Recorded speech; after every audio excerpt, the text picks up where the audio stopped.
behind Pillar Ridge, a little further back towards the wetlands. Is that just for That's big always, waves? that's always been there, and it will be changed. It's all been agreed. Okay. It's there was a project and it was defeated, and then Post bought it, and now it's county park. Oh, good. Okay. It just hasn't been updated on the map then. That's what I was. The zoning hasn't been changed. That's why it's not updated on the map, but it will be. Okay, and then my last question is about the commercial zoning districts. My understanding, and I could be wrong because, you know, I wasn't following it 100%, but when they, the fire board built their new fancy station in El Granada, it wasn't able to go to the coastside design review because they are only at this moment tasked with reviewing residential. Is that correct? They have only ever reviewed projects with a residential component. So we have to change the zoning ordinance and get it certified by the LCP in order to change their purview. So then there wouldn't be any point for us to the thing that they were just saying Claire might bring up as an agenda item about the commercial zones in each little town in the Midcoast. There's no point in bringing it up because we don't have any say over it anyway, as far as design and lighting or any of that, right? Yes, the MCC has advisory capacity over anything. And the fire station is not in the commercial district. It's in the El Granada Gateway district. Anyway, okay.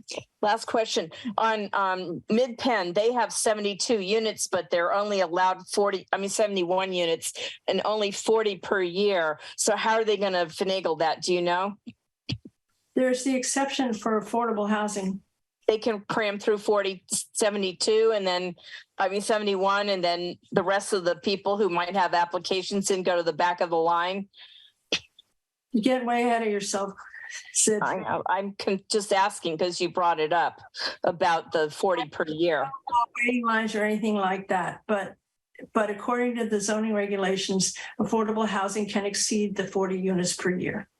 But you said something about dividing it up over 3 years or something like that. So if they use more than 40, then the next year there can't be 40. It has to be less. It has to average out. So if they use 71 in 1 year's time, that backs up the pipeline for the other people, is what you're saying. Anybody else? Yes. Okay, thanks. I'm clear on that now. Thank you so much for your very good presentation. You're welcome. Dolores Silva.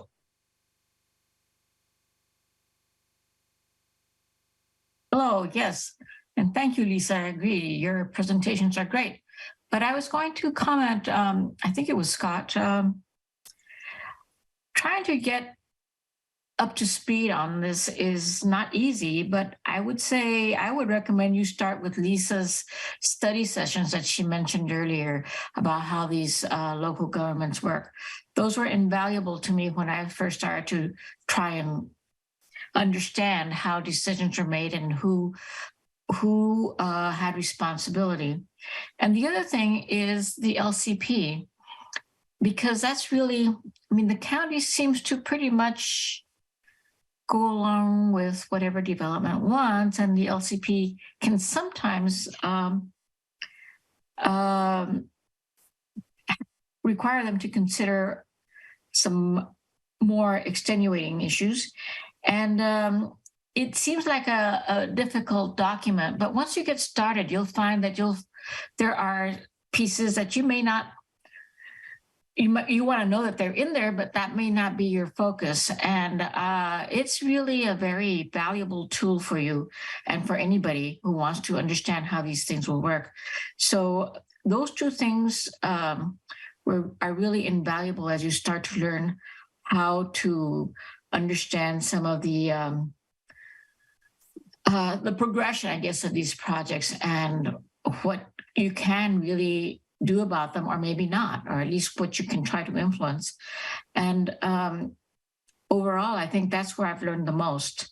And again, it's not easy, and it's true that as being unincorporated, we have very little control over what happens, but you have to stay involved, because then it really would be pretty dire. So good luck, and it will be rewarding in the end, but it's a slug. So what does LCP stand for? Local Coastal Program. Okay. And you have to start then with the Coastal Act. So believe me, I had lived here a long time before I even realized that there was an LCP. And it really stems from the Coastal Act, and each area has their own local coastal program that has to, it sort of tries to implement the Coastal Act's intentions. And by making it local, then it really focuses on the particular aspects of this area, and it works within what is already the zoning for this area that the county has. So it's quite an endeavor, but that's where you start. And welcome. Thanks. Thank you, Lisa. That your presentation today was really great. Thank you. Okay, I don't see any other hands. Claire, do you view we've covered the material that you wanted to cover? I think we're done. Okay, then I would like to declare a break. I know we're running late, but I think a bathroom break is appropriate, and I'll see everybody at 9:05. Thank you.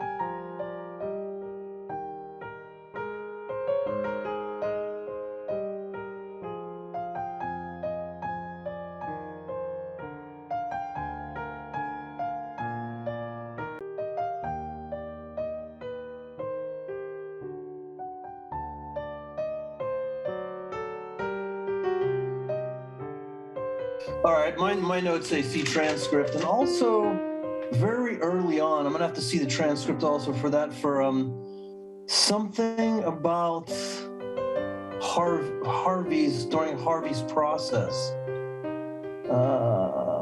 Somewhere in there, I have your name in question marks, so that you had another request for me to make a note of something, but I missed it. I was writing. I missed it when I was writing. I'm gonna have to. I guess I'll just see the transcript for that one too. All right, I'll get to the transcript tonight. Okay. Scott, you can always look at YouTube and listen again too. Yeah, that's brutal. Oh, I know, but I've done it, especially when they misquoted me. I misquoted you? Oh, previously when Len did. Oh, okay. Yeah. I don't quote. I usually try to paraphrase what people are saying. If it's in my notes, it looks important, so I'll paraphrase it. I won't actually quote. If I quote, I'll put it in quotation marks, and I'll take it from the transcript. I guess I should say he misconstrued what I meant to say. So anyway. Yeah, okay. Yeah. If I do that, definitely I accept all criticism at all time. I just say change the minutes to what I meant. Exactly. Yes.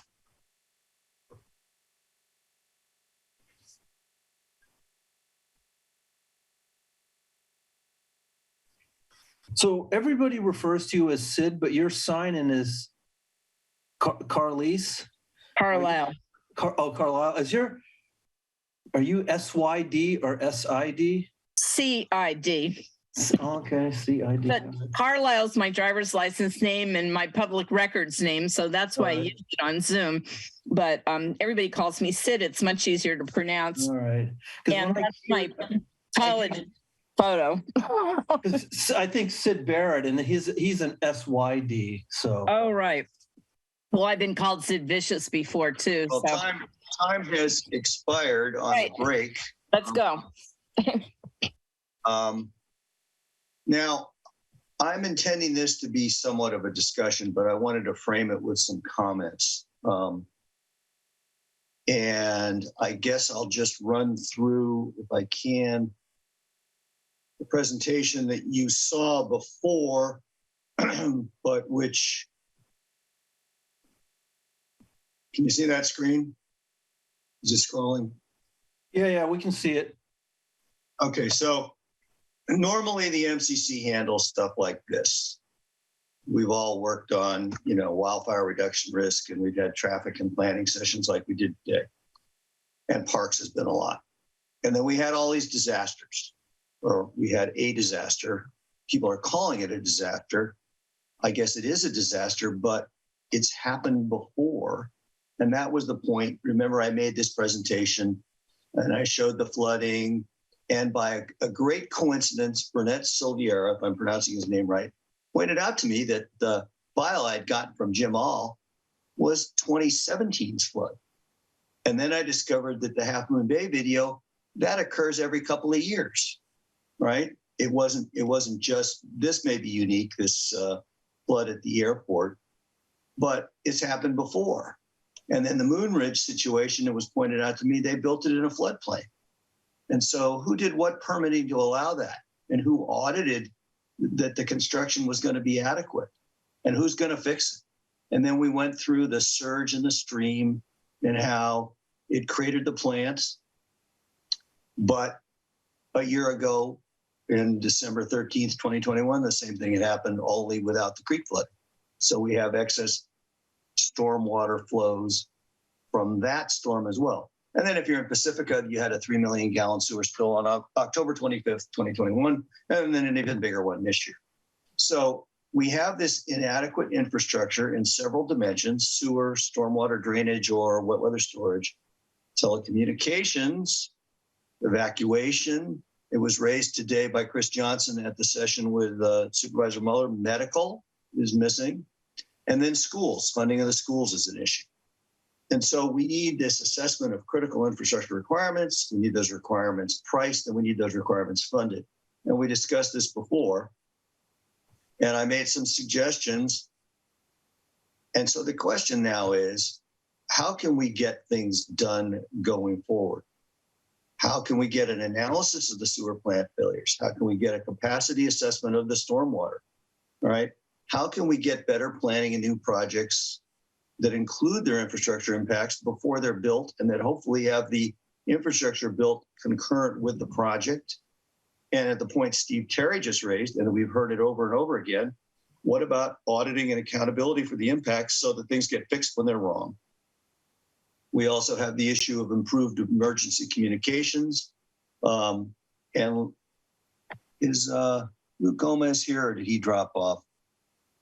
I'll just mention that he's done a report. I was talking to people off stream through Nextdoor, and these guys volunteered to look into our telecommunication infrastructure and put together a report. He's done that. It'll be coming out shortly. I've also talked to the Coastside CERT people about what we might do to improve that. And I mentioned, I think at the council meeting, we ought to need to get walkie-talkies. So the question is, and I'll stop sharing now. The question in my mind is, what are we going to do about this?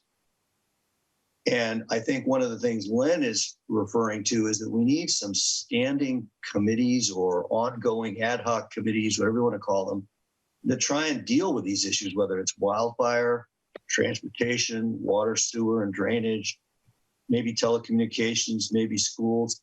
And we might have to enlist people from the community because we don't have enough council members to do it. And then we have the issue that was raised by the prior presentation, which is, what about commenting to planning? At what point does it make sense to comment that we don't have the stormwater water drainage for some? The planner can't do anything about that, as I've been reminded this week. So how can we get planning to start saying, wait a minute, we don't have enough stormwater drainage. We shouldn't be building any more impermeable surfaces. Debbie Ruddick, former mayor of Half Moon Bay, made that comment on Nextdoor a few weeks ago, and I was glad to see it. She said the cumulative impacts of all the impermeable surfaces we've built have put us over the top. I just want to ramble for a while and then invite council feedback and then invite community feedback because remember that movie, what's that movie, Network, where the guy sticks his head out the window and yells, "I'm mad as hell and I can't take it anymore." I think that was a movie called Network. I mean, I've been to people's houses and I've seen they're crushed. I've seen trees falling down on their property or close to their property. I've seen mudslides. I've seen the roads blocked. I've seen the sewer spill. I went down there. We have emails like from Burnett, showing the flooding and pointing out that the planning seems backwards. So one thing I can say is this. Ray Mueller announced CRISP. He now calls it Coastal Resilient Infrastructure Strategic Plan. And he says he's going to develop priorities. So we have to give him things to prioritize, or we're just going to get forgotten. And then maybe we need to agree on some categories. I just listed a half a dozen, and list items by category and send them to him. And we need like a paragraph or a page description of each of the items we believe needs to be addressed. We will have the telecommunications report, thanks to Leo. We will get our own walkie-talkies. I'll bring that up for a vote next time. But it seems to me we need to produce a report as a body that goes to Ray Mueller that talks about CRISP. And then we have the other question about how do we influence people to act on the concerns for what should be an ongoing process of approval and review and so forth and so on. Leo, I know you're here. Do you want to say anything about your report just before I wrap up and invite general comment? I'd say there's not too much to say just yet. There's a couple of tweaks left on it, but I think it does bring quite a bit to the forefront, some holes in communication. I've researched for probably about a year and a half or 2 years before any of this happened, just thinking of ways we could make things better. And I think I've really summarized it. Greg, you've kind of taken a preview of it. So we'll hopefully present that soon, and I'll publish it publicly soon. All right. Well, so that's an example. Leo is an example of some initiative from the neighborhood. And we've seen it with Steve Terry and a bunch of you people. Most of the people who are here, actually, Brand Pollard is a classic case, have shown initiative to make things happen. But it just seems to me we need to enlist community members to help us prepare a report that goes to Ray. And then I don't know what else to do about the planning review. But, I kind of snapped when I saw another impermeable surface being built when we don't have enough stormwater. And I don't know what to do about that. So does the council have anything they want to comment on, or you want to let these public comments occur first? I do, but I'm trying to get my hand up.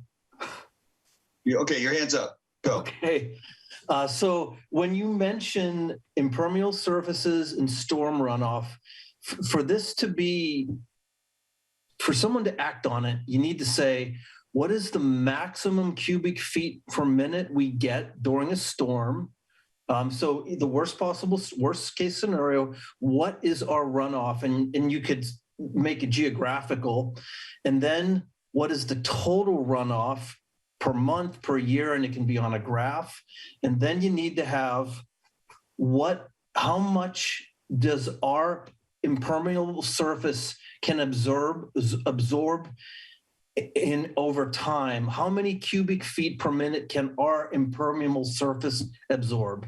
Now, and then if you say back, hey, listen, we can't take our surface we have is exceeded in this time frame, you have to stop. We're at this limit. Because when we say to them, I think we should we need more less impermeable surfaces, someone's going to say, how much? So we need if I were to write a letter to somebody, I'd say we need an ecologist to review this because we know we have a problem. I would never know how to figure that out, but you need the metric first to drive the discussion. Okay, and I would just inform the council that I've been in touch with people in Vermont. A guy I know is president of the National Architecture Association and what they're doing up in Burlington. I've been in touch with the Massachusetts Neponset Watershed Association, which is, I can't remember, 30 million people, something like that in the floodplain. Maybe that's an exaggeration, but some large number of cities and counties. And what's interesting is that people have regulations that say things like, I think our county says about you have to capture the stormwater. I know in Atherton, I've talked to a landscape planner and she said they have to capture the stormwater on site. But I haven't found anybody who says this is proof that it works. And it just doesn't make sense to me. You reduce the amount of soil that's available to absorb the water, and yet you're saying you're going to require them to capture it all? I mean, we already don't capture all the stormwater. That's why we have streams and rivers. So I don't understand that the standard that we're going to capture it on site is even workable. And is it even proven? I haven't seen a study. I'm looking for that. So that's another avenue. Prove to me that, you know, there's any proof that the strategy they're recommending works. All right, Gus. Yeah, hi. So first of all, thank you for organizing this discussion. I think it's an important one to have. I'm just kind of like reacting in the moment. I did not come to this meeting with like pre-formed thoughts about it per se, but just reacting to the way you framed it. To me, the process is we first have to decide at least some reasonable degree, like what is it we actually want? Like what is it we want to see actually happen? And then we have to do a little research to figure out, okay, who can make those things, who actually can make those things happen. And then we have to design an actual strategy to make that person or people or what organizations or whatever do what we want them to do, which is a political problem, political challenge. It's called a challenge to do. So to me, it's like, what is it? What specifically is it we want to see happen? Then we have to study the process. You know, we just had a presentation earlier today about how complicated the process can be to do things around here, and the number of different agencies and organizations that are involved in doing anything around here. And then we have to say, okay, well, like now that we understand, like who would be the agencies, who are the people that we need to target. Now let's solve the political challenge of getting those people to do what we want or need them to do. Does that make sense? Of course. Yeah. Anyway, thank you. Burnett.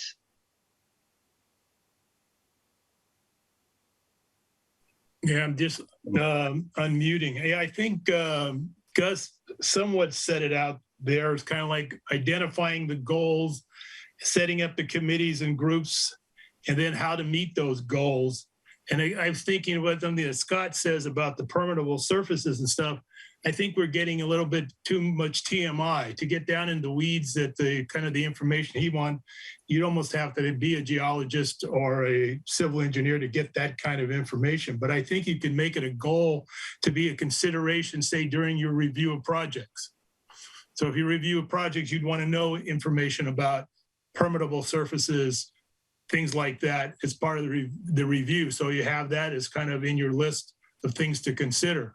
And I also think the other most important thing is sort of coordinating this with the community so that you get more community involvement and input to the whichever the body is, supervisors, whomever.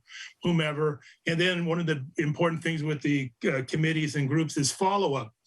One of the comments from Commissioner Green during one of the Parks Commission meetings was a direct request of the Parks Department to look into this drainage problem. And they said that they were in communication with some other groups to see what they could do.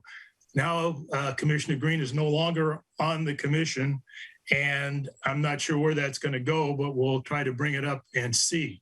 But there's an example of following up with something that was promised by a particular department to make sure that it actually comes to the forefront and is available to help you in whatever decisions you're making.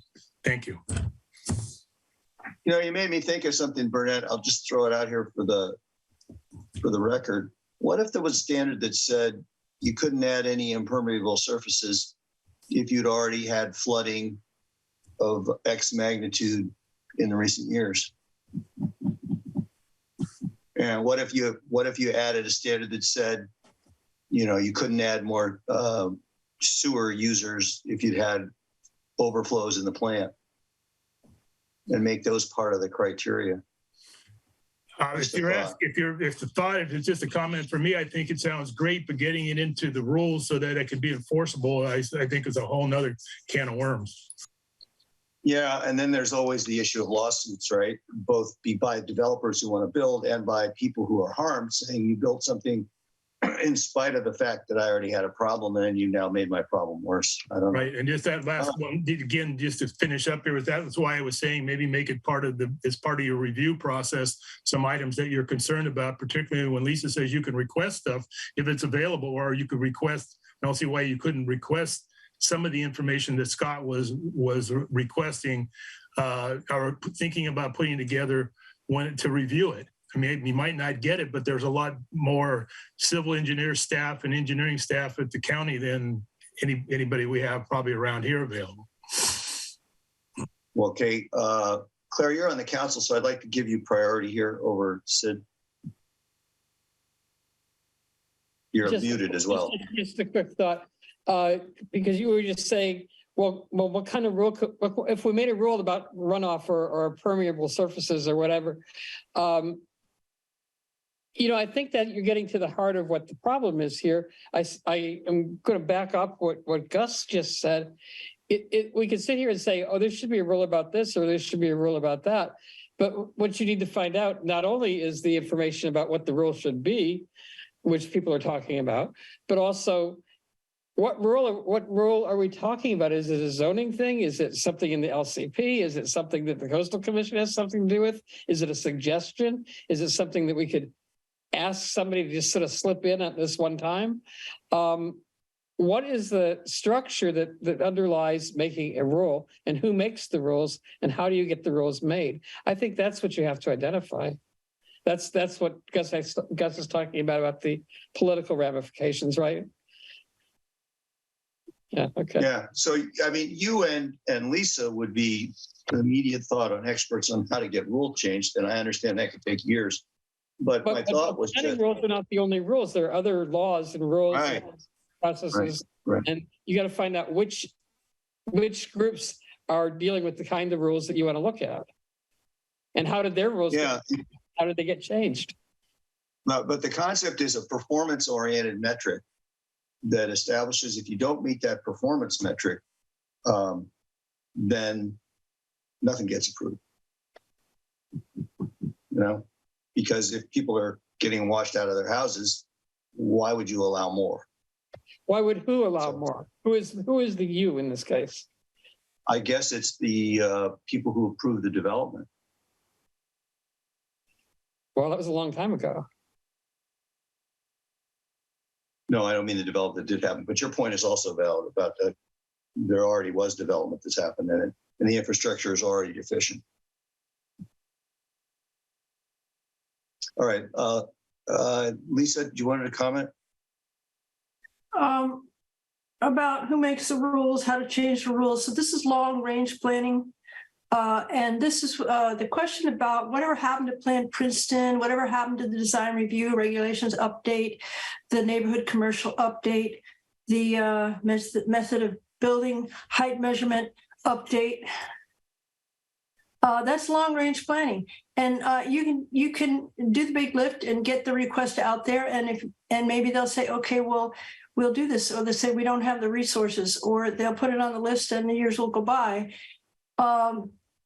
So, I mean, the best way, it would be something that you asked for, and the supervisor, district supervisor, said, oh, yes, we must get this done.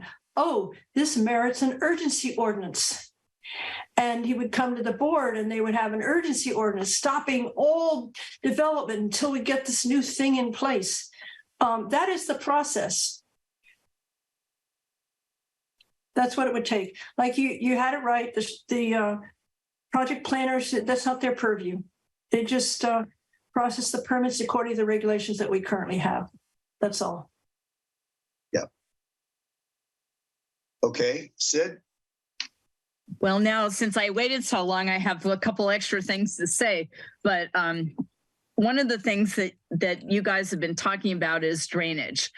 And really, there's no infrastructure on the Midcoast for stormwater drainage. There's a little bit, but it runs right out to the bay. So I think what we really need to do is maybe contact the State Water Resources Board and see what they would suggest for long-range planning for the Midcoast for stormwater capture, because it's just flowing. If it's not overflowing onto people's roads from parks or something, it's just flowing downhill through the storm drains in El Granada and out to the bay. And in the case of Mid-Penn, it's gonna, unless I, get my wish, it's gonna flow right down into Montera Creek and out to the Marine Reserve. And I'm not in favor of that because of the sensitive habitat.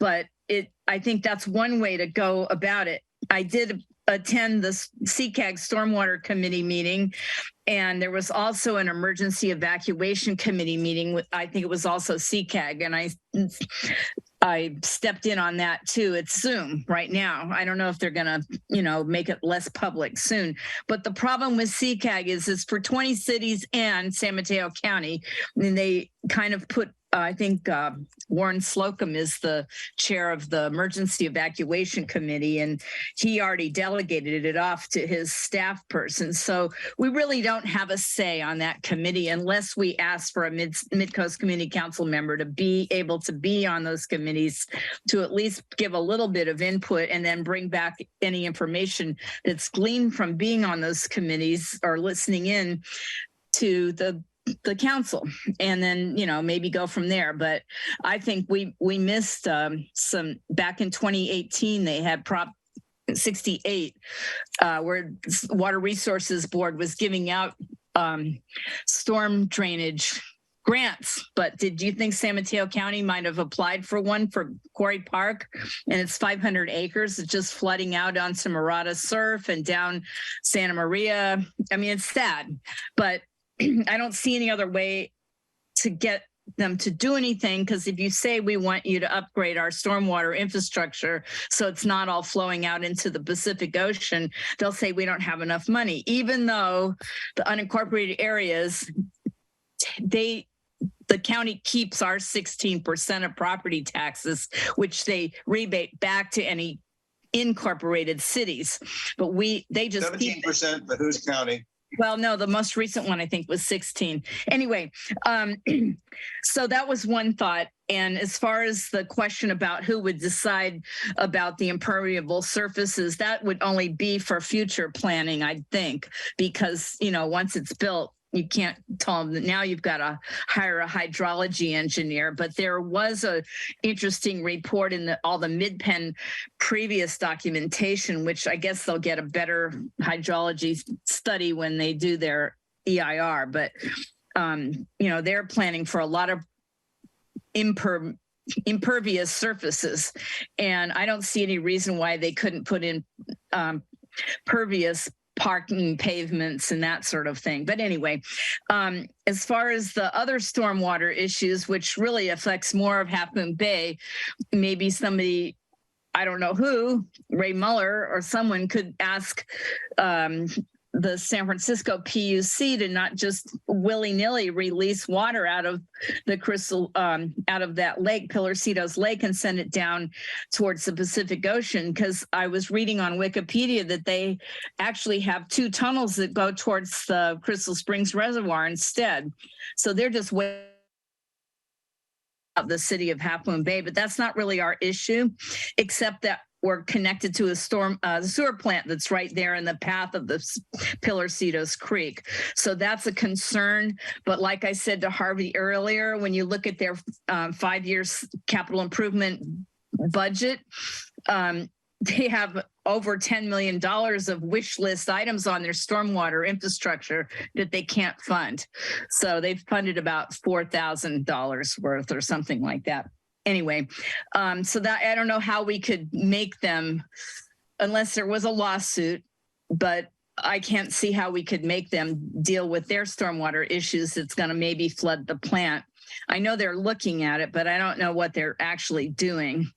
And so as far as the sewer plant goes, somebody mentioned, I forget who it was, saying that, if there's overflows, then they should blame that person. But my thought is we hold back all our sewage up here at the Burnham Strip in those underground storage tanks when Half Moon Bay is using more than their fair share of the capacity of the sand plant. And they shut us off and it backed up all the way to Montera. Now we have a leak over there by Winky Way. They're updating that storm pipe got so full of poop. And I forget which lift station they call it, but we were the recipient of the backflow of their extra usage of the stormwater during that January rain event. So, I mean, to me, that's an issue, but I'm sure maybe MWSD and Sam will work that out. I'm not sure, but I'm hoping. And one of the things I would like you to put on the wish list or to be reviewed later to ask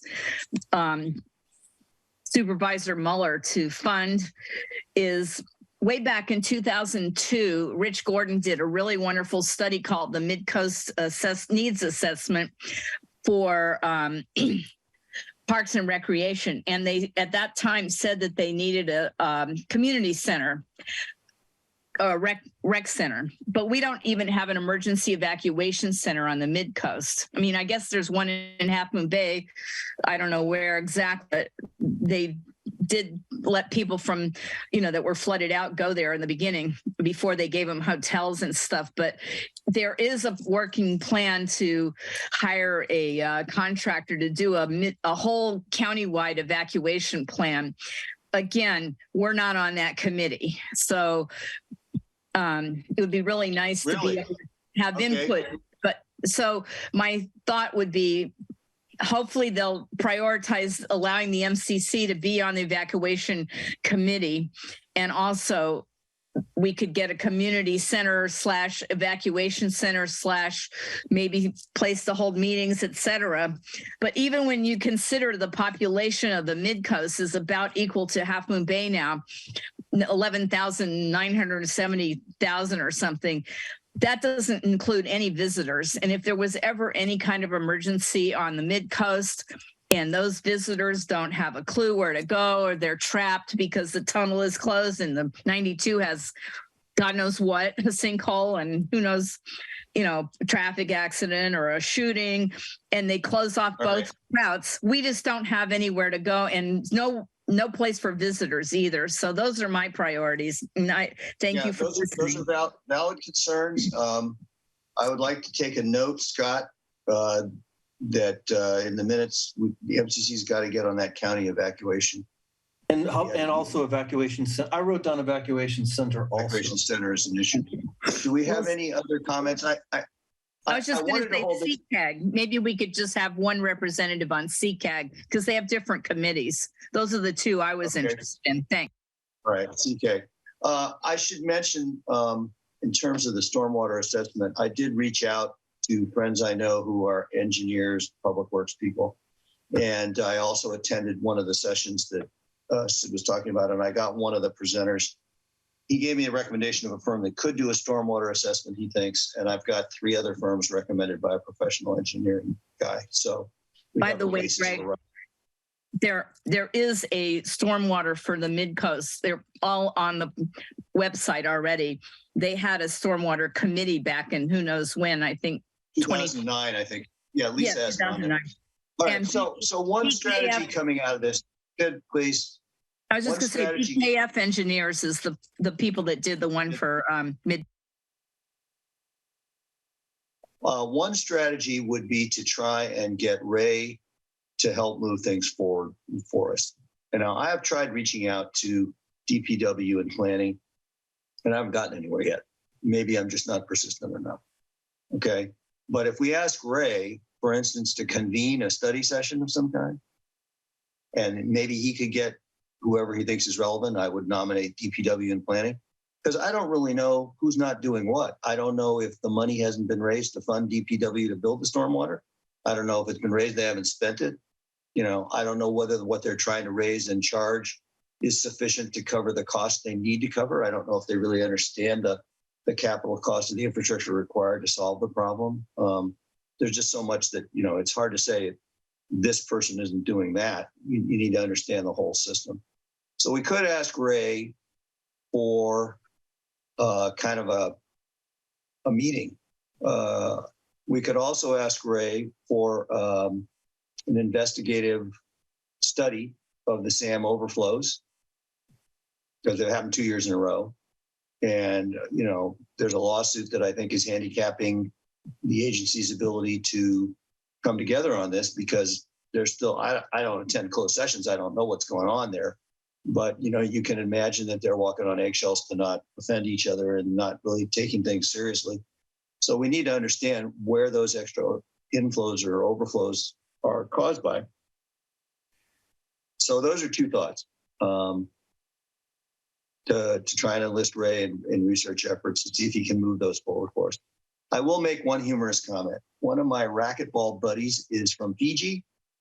He's an auto mechanic. He's been here, for 30 years, but he grew up over there. And he was telling me the other day, what's wrong with you people? We have storms bigger than this 3 months out of the year, and we handle them fine. And I just thought, monsoon season, you've heard of it. So, it's been done. There are other societies, I don't know how dense they are and so forth, but I just thought that was an interesting data point. So with that, I'd like to close this agenda item because we are running late, and go to council member activity. If I've got my agenda up, I believe that's the next thing. Yes. We have several things listed here. Many of them I'm going to speak to. Coastside Emergency Preparedness Day is the first on the list. Who was going to talk about that? That I think is premature. I wrote it. I understand that the city of Half Moon Bay, once again, is planning to have a Coastside Emergency Preparedness Day and not told us about it. And I'm trying to get them to tell us about it. I'll let you know as soon as they do. What about the Coastside Safe Parking Program? Ray is supposed to tell us about that. I'll let you know as soon as he does. Oh, Ray is now involved in that. Oh, that's right. Yeah, he said he was doing a survey of where the RVs were located. Right. Okay, I just wanted you all to be aware of the following extra things that are listed on this, and you can read the attachments at your leisure. Jill Grant contacted us regarding a program to help solve problems with fentanyl. There were test strips and some other things. I followed up and I wrote the County Department of Public Health. I got a partial reply. It's not a final reply, but I do think there's something we could be doing there to request formally that the county activate the program. I think we need to wait and hear the next step in the reply. You'll see the email chain. I also wrote, I don't know if you noticed on one of the emails I wrote, Lena sent back the list of Ray Mueller's staff and their emails with one exception. And so I took the liberty to try and write them, tell them about the MCC, point to our website, say what we did, and ask what kind of guidelines they wanted for us to communicate. In other words, were we going to have an equivalent of Lena? I believe we are. I believe he's a fellow who lives in Montero, but just to set us up and tell us who we should be talking to so we don't all try and write to Ray. And I didn't get an answer, and I found out from Ray today why, because his chief of staff has had COVID. So apparently there's a wave of COVID going around. But I do hope that we will soon have a replacement for Lena and understand. I already ran through the slides on the presentation that I gave today at the Half Moon Bay Chamber of Commerce. You can see those for yourself. I have been following up on hybrid meetings. I attached what they're doing at Montero Water and Sanitary District, where they have a room that's even smaller than GCSD. In essence, they're going to put the public outside in heated tents in the parking lot and establish filtration and purification systems and keep a small group of people in the room that, kind of know each other, maybe 8 people or so, and bring in the public one at a time to make public comments. I've been working with GCSD You can see I've traded a bunch of emails. The equipment we had from Dave Olson was a couple of speakers and a 24-inch screen. I'm now advised we should have a 50-plus inch screen on rolling monitor stand that can be positioned depending on the meeting so that the people in the audience and the council members can view it while the meetings are going on. I wrote the county and asked, do they have any guidelines? I'm having a call with them on, Gus, what was it, 1 o'clock on Friday? You may not be there, but something like that. Somebody's going to talk to us. And I'm just concerned that we could, even if we share the cost with GCSD, we could be burning thousands of dollars for something. And we don't even have a laptop, right? I mean, Gus has one, but it doesn't have an HDMI cable. And I'm also in conversations with PCTV who have raised their hand, and I'm pleased to see them stepping up for this to try and make things more turnkey with us. They may be getting some extra hardware we can use. So that would be great, because as we saw from the test, Gus, you ideally would have 3 laptops. PCTV has to have one. We have to have one with an HDMI cable hooked up to the projector. And then somebody on the council has to, at least one person, be running the Zoom meeting and have one there. So a lot of that is up in the air. Stay tuned.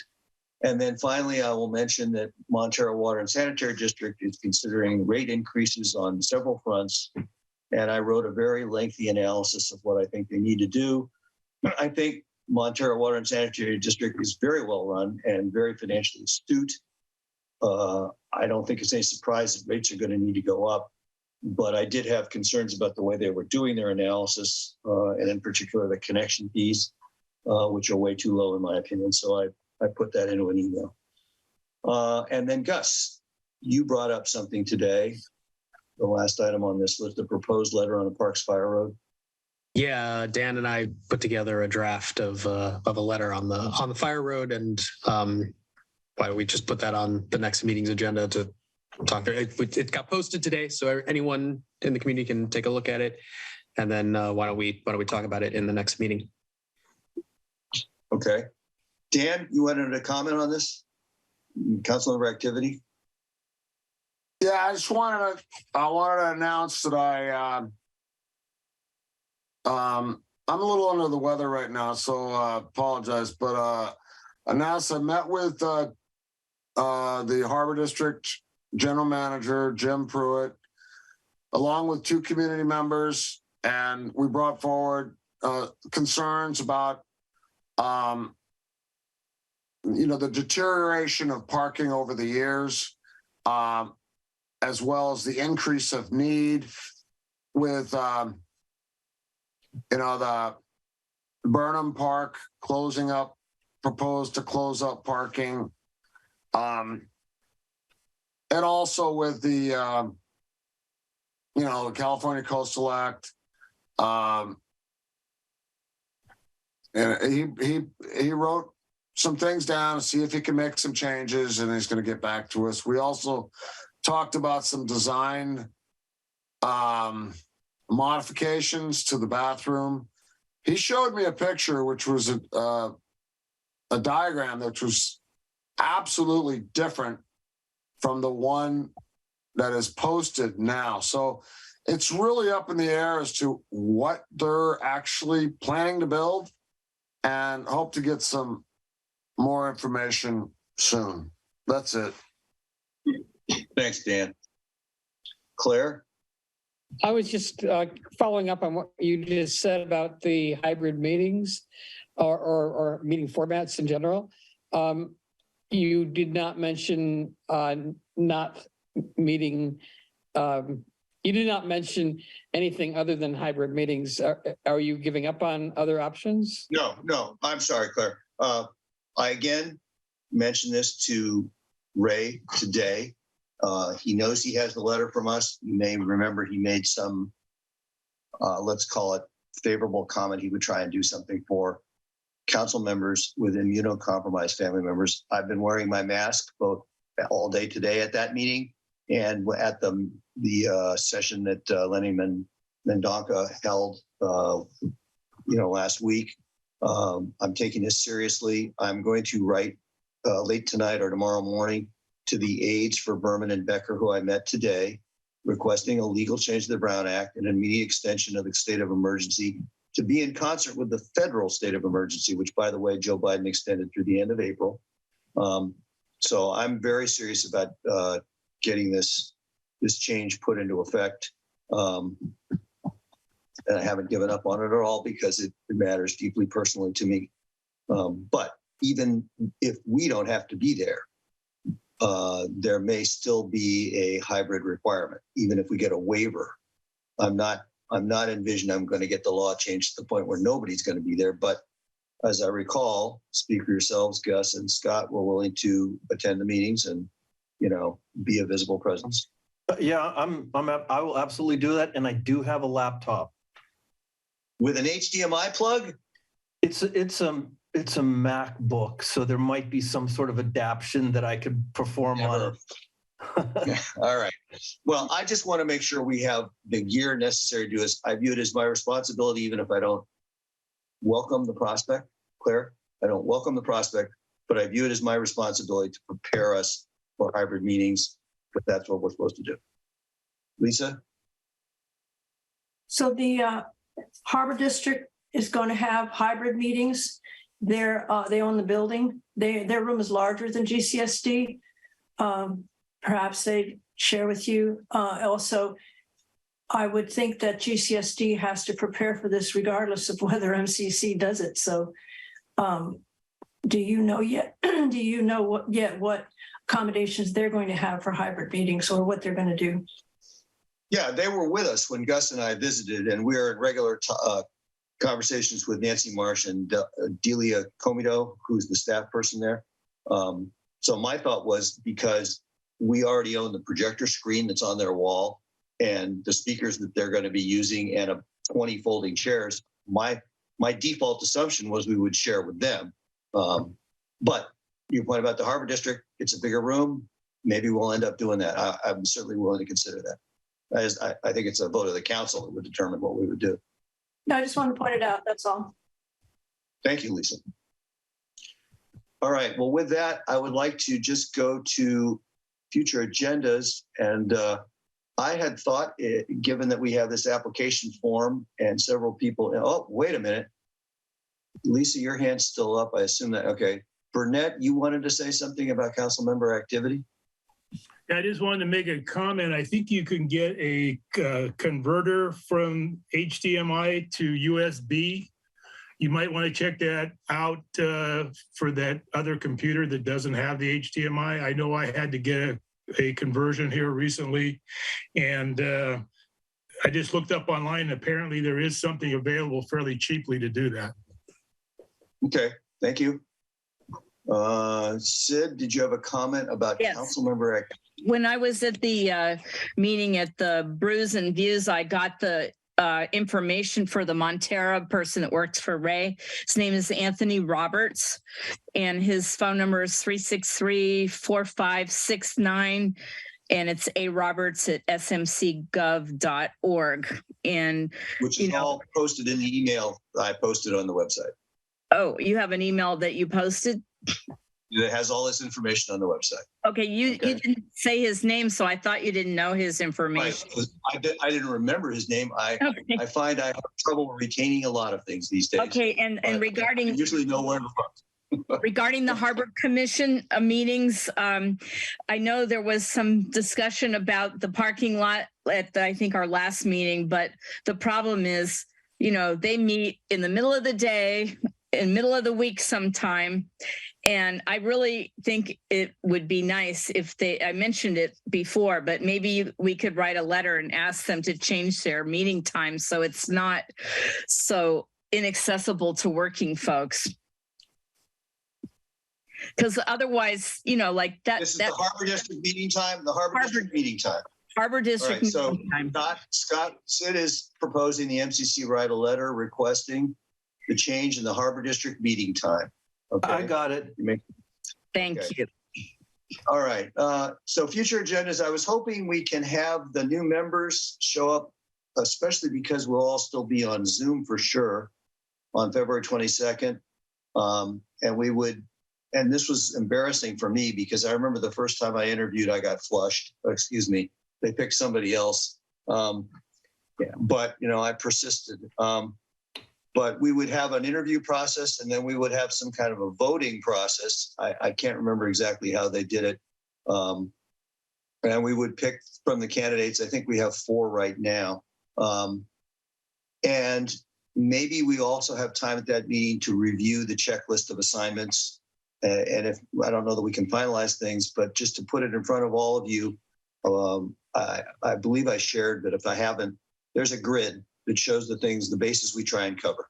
And we try and cover that. Normally we do that in a retreat, but we're so far into the year, I would just like to accelerate that. Gus has mentioned approving his letter. I don't know if Leo will have his report ready or a presentation about what we need to do about the telecommunications and connectivity coast side. But that would be a first step, perhaps, in preparing a report for Ray on what we need for Chris. So those are the thoughts. Claire, you and I will discuss those, and we'll look at your notes, Scott, in the minutes when we get them. And let you know about the next agenda. Sure. So with that, I'm hoping that somebody will, what's the word? Adjourn. Make a motion to adjourn the Motion meeting. to adjourn. Second. All right. All right. Would you call the roll, Scott? Greg, Yes. Claire, Yes. Dan, Gus, and Dan. Yes. Yes. And that's me. So it's 5-0. We're adjourned at 9:54. Yeah. Thank you all for your time tonight. And Scott, if you and I would just stay on for a second while Yeah. I Sure. hopefully retain